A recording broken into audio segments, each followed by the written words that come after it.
केंद्र सरकारने माजी परराष्ट्र सचिव हर्षवर्धन श्रृंगला आणि कसाबला फासावर लटकवण्यात मोलाची भूमिका बजावलेल्या माजी विशेष सरकारी वकील उज्ज्वल देवराव निकम यांना राज्यसभेवर नामांकित केले। अधिकृत घोषणा रविवारी सरकारी अधिसूचनेद्वारे करण्यात आली। 1984च्या बॅचचे भारतीय परराष्ट्र सेवेचे अधिकारी श्रृंगला यांनी यापूर्वी बांगलादेशातील उच्चायुक्तांमध्ये भारताचे राजदूत म्हणून काम पाहिले। ते जानेवारी 2020 ते एप्रिल 2022 पर्यंत परराष्ट्र सचिव होते। कोविड-19 साथीच्या काळात भारताच्या राजनैतिक क्षेत्रात नेव्हिगेट करत होते।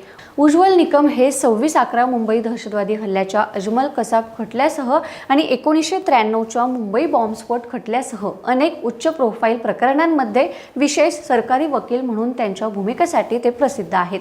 त्यांच्या दशकांच्या कायदेशीर कारकिर्दीत निकम यांनी अनेक गुन्हेगारी प्रकरणांमध्ये महाराष्ट्र सरकारचं प्रतिनिधित्व केले।